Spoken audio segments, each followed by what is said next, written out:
자, 서울구치소에 딱 들어가요. 그러면 검신을 합니다. 첫 번째가. 검신. 모든 옷을 다 벗어야 돼요. 그래서 문신이 있는지도 보고 병이 있는지도 보고 이렇게 하면 이 과정이 굉장히 수치스럽습니다. 그렇겠네요. 네, 다 벗어야 돼요.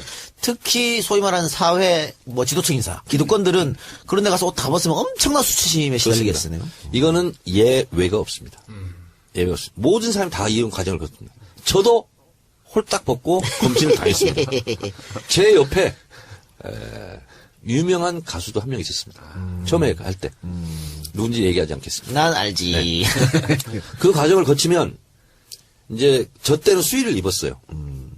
근데 지금도 이제 수의는 입을 거예요. 네네. 외출할 때만 사복을 입을 건가 이거 하는데 수의를 입습니다. 그리고 교도관이 안내를 합니다. 근데 서울구치소는 어디든 처음 가보는 구조잖아요. 굉장히 두려움이 있습니다. 감옥이라는 게 철창 수지 팍팍 나고 어디로 가는지를 몰라요. 분간을 못해. 나는 근데 서울구치소를 2번이나 갔기 때문에 이쪽으로 가면 몇 동으로 가는구나.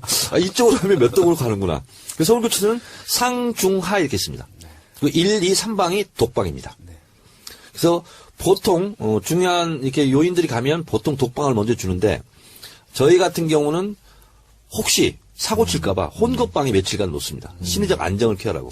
그리고 원하면 독방으로 보내주는데 지금 이 최순실 국정농단 사건 이걸로 가는 것은 대부분 다 독방에 이렇게 유치합니다. 검신하는 이유는 그러면 어떻게 되는 거죠? 그러니까 처음에 구치소로 잡혀오면 이게 사람들의 심리가 되게 불안합니다. 그렇기 때문에 아직 그 형이 확정되기 전이지만 극단적인 선택을 할 수도 있거든요. 특히 이제 뭐 고위층 같은 경우에는 무슨 몸을 위해할 수 있는 흉기를 숨겨온다거나 아니면 약물을 숨겨온다거나 무슨 학문 같은데 그런 부분들도 있었고요. 그러니까 사실상 그렇게 해서 적발되는 경우들도 있기 때문에 이런 부분을 확인하기 위해서 이렇게 되게 체크하는 경우가 더 많은 걸로 알려지고 있습니다. 그럼 학문까지 다. 학문까지 다 봅니다. 그렇습니다. 왜냐하면 숨겨갈 수 있는 곳은 다 봅니다. 네. 뭐라도 갖고 들어가면 안 돼요. 위험한 거라든가 약이라든가. 그리고 실제로 또, 그 신체 상태, 건강 상태 이런 걸 또 체크해야 되거든요. 왜 갑자기 사고 날 수도 있으니까. 그 영화 보면 왜 옷 다 벗기고 안 돼? 뭐 약 같은 거 푸락 뿌리잖아요. 실제로 그러나요? 그렇지는 않습니다. 그건 안 합니다. 그리고 이제 구치소로 가면, 1, 2, 3방 독방에 주로 가 있을 거예요. 근데 서울구치소를 다시 했다고 소리 못 들었거든요. 그럼 제가 갔을 때 88년도에 처음으로 서울구치소 이사 갔는데 의왕시로 1.04평입니다. 1.04평이고 그리고 19통이라고 있습니다. 문이 있고요. 그다음에 문 옆에 19통이라고 밥 들어오는 근리밥을 줍니다. 그런 걸 받아서 본인이 먹어야 되는 거예요. 그리고 출입문 그 문 있죠. 그 뒤쪽에 화장실이 이렇게 있습니다. 화장실이 있는데 혼겁방 4방부터 이제 홍보방이죠. 15방에 6방까지 있는데 거기는 화장실이 아크릴로 투명 아크릴로 보이게 안에서 보이게 화장실 일 보는 걸. 근데 독방은 그게 안 돼 있습니다. 그래서 그냥 앉아 있어야 돼요. 앉아 있으면 교도관들이 다니면서 봅니다. 그러니까 거기는 따로 이렇게 화장실이 없어요. 그 한쪽으로 물 나오는 데 있고 수돗물 있고 그다음에 무릎 정도 되는 미닫이 문만 있어요. 그러면 거기서 앉아 있으면 눈도 마주치고 답니다. 그리고 실제로 일을 보면서 교도관하고 대화도 합니다. 눈도 잘 지내. 예, 잘 지내고 있어 이렇게. 그러면 박근혜 전 대통령 같은 경우에는 이제 구치소로 가면 독방으로 갈 거 아니에요. 그렇죠. 근데 박근혜가 그 화장실에 대해서 예민하지 않습니까? 네. 뭐 정상회담 하다가도 화장실 때문에 다시 호텔로 돌아가서 밀폐된 공간이 없습니다. 사진도 못 찍고. 서울구치소는. 그런데 그거 좀 애먹을 것 같은데 지금 이번에 조사 받을 때도 네. 그 공용 화장실 써야 된다고. 그렇죠. 지금 서울 그 10층 가면요. 검찰청 같은 경우 화장실이 되게 좁습니다. 화장실이 있고 그 옆에 민원인 휴게실이라고 있는데 거기도 이제 소파 같은 게 되게 오래된 소파들 많이 있거든요. 까만색 소파인데 테이블도 그냥 뭐 식당 테이블 같은 게 있는데 아마 지금 박 전 대통령 조사한다고 해서 다 지금 가구까지 교체한 걸로 알려지고 있거든요.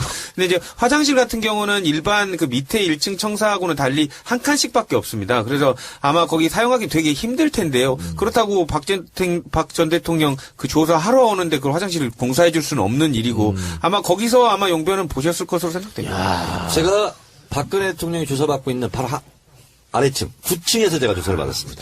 네. 그러니까 어쨌든 지금 구치소 얘기를 하고 있는데 감옥까지 안 갔어요. 구치소 얘기를 하고 있는데 뭐 구치소도 감옥은 감옥이지. 그러면 구치소는 결국은 재판 결과가 안 난 소위 말하는 미결수들이 계속 있는 것이고 그러면은 재판 결과가 나면 이제 이감을 갑니다. 이감을 네. 교도소로 이제 가게 되는 그렇습니다. 거잖아요. 그래서 서울구치소는 네. 미결 그 구치소거든요. 그러면 정치범들은 보통 어디로 갑니까? 옛날에 그런 거 많았죠. 정치범들끼리. 그거는 뭐냐면 크루스 갑니다. 내가 예를 들어서 강원도다. 네. 그러면 제일 면회각이 뭔 데가 어디죠?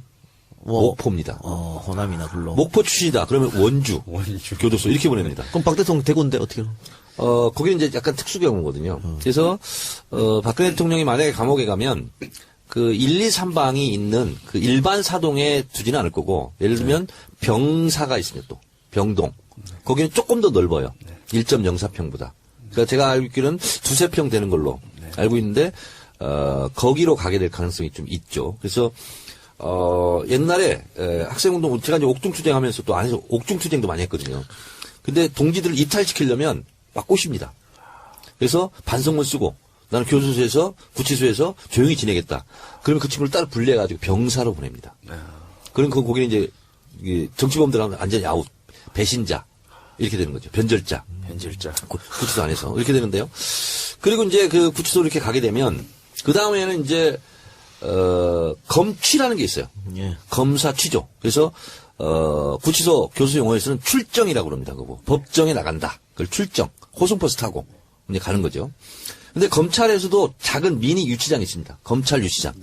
이걸 보고 비둘기방이라고 그럽니다. 진짜 좁아요, 이건. 저도 그 비둘기장에서 하루 종일 있어본 적이 있어요. 그거 보고 불러놓고 조사를 안 한 경우도 있어요. 면회 금지를 시키려고. 그걸 보고 불러뽕이라고 그럽니다. 불러놓고 뽕! 이렇게 한다고 해서 불러뽕이라고 그래요. 저 하루 불러뽕 당했어요. 근데 그 다음날 또 부르는 거야. 그때 검사가 누구냐. 전 법무부 차관. 무슨 동영상 사건. 김학의. 네, 936호. 제가 김학의 검사한테 하루 불러뽕을 당했어. 그렇죠. 그래서 그 다음날은 제가 출정 거부 투쟁을 했습니다. 교도소 안에서. 그때 이제 들어가자마자 이제 했으니까 홍보방이 있었는데. 출정 거부를 하려면 이제 경비 교도대라고 그때는 있었어요. 교도소에. 그 경비 교도대가 잡으러 와요. 그럼 끌려나가야 돼. 그때 제가 출정 거부 투쟁을 진짜 확실하게 했죠. 모든 옷을 또 벗었습니다. 나 끌고 나가라. 그럼 여자 죄수들도 있고 여자 교도관들도 있기 때문에 그 상태로 못 끌고 나가죠. 입혀서 나와야 돼. 그렇죠. 자, 그러면 박근혜 전 대통령 같은 경우에 어쨌든 판결이 나서 교도소로 이감이 되면 거기서도 독방을 쓰겠죠? 그렇죠. 그렇습니다. 일단 뭐 사고의 가능성도 있고요. 뭐 홍거방을 쓰게 되면은 일단 요주의 인물이 돼버리지 않습니까? 뭐 위해를 다른 사람한테 당할 수도 있고. 그렇죠. 그렇기 때문에 아마 이게 뭐 뭐 본인은 외로울 테지만 또 혼자 계신 걸 또 좋아하니까요. 근데 박 전 대통령 여자니까 여자 교도소로 가겠네요. 그렇죠. 그렇죠. 청주? 형이 확정된다면 청주 교수로 갈 가능성이 많죠. 네, 그렇죠. 그리고 이제 거기 이제 주로 이제 여자 전문 뭐 네, 그렇습니다. 전용 여자 전용 교도소이기 때문에 생활하기도 거기 맞춰서 돼 있고요. 교도관들도 여자들이 훨씬 많고. 자, 그리고 이제 만약에 이제 그 재판을 받게 된다. 그러면 이제 1심, 2심 이렇게 3심 나지 않습니까? 그때까지는 서울구치소에서 생활을 하는 거예요. 그러면 거기서 일반 수들 같은 경우는 30분 운동 시간을 줍니다. 그러니까 방에 24시간 중에서 30분만 나가게 돼요. 그래서 거기는 부채살 모양처럼 돼 있는 원형에 그리고 칸칸이 쳐져 있는 거기서 운동을 합니다. 운동이라 할 것도 없어요. 그냥 걸어 다니는 거예요. 근데 요 시찰이라고 하는 건 뭐냐면 중요하게 시찰을 해야 된다. 그래서 요 시찰 같은 경우는 좀 마당 같은 데가 있어요. 그런 운동장 같은 데. 그런 데 가서 1:1 개호를 합니다. 그건 경호라고 하지 않고 개호. 그래서 1시간 정도 운동을 할 수도 있고 이런 이제 특혜를 누리기도 하는 거죠, 사실은. 그리고 나서 형이 확정되면 이감을 이렇게 갑니다. 이 감옥이라는 곳을 내가 얘기를 하니까 노승일 부장이 굉장히 그윽하게 동경의 눈빛으로 한번 가보고 싶다는 듯이. 아니, 저는 궁금한 게요.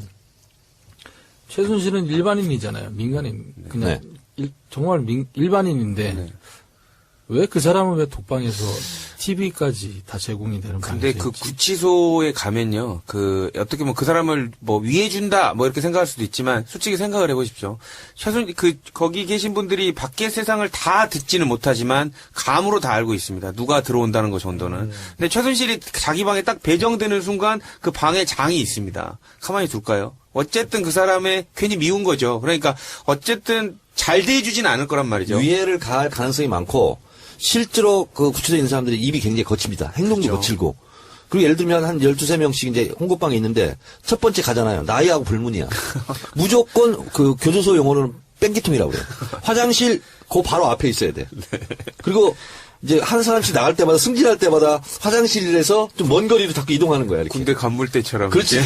아니 최순실도 이 거칠기는 국가대표급인데. 근데 못 당해요. 그러니까 뭐냐면 최순실 씨가 제일 지금 불편을 겪고 있을 것이 목욕일 거야. 왜냐면 거기는 그 무슨 라카룸처럼 샤워 시설만 있어요. 쭉 돼 있고 공동 목욕에 그리고 일주일에 한 번인가 이렇게 하게 되고 운동하고. 근데 본인은 거기 가면 못 가요. 그러니까 아마 본인이 자기 독방에서 해결을 해야 될 거야. 그러니까 뭐 생수통을 한 번 했다고 근데 땀싸물도 안 나고 겨울에 그 목욕을 하는데 상당히 어려웠을 겁니다. 네, 이상 감옥에 대한 키워드 분석을 마치겠습니다.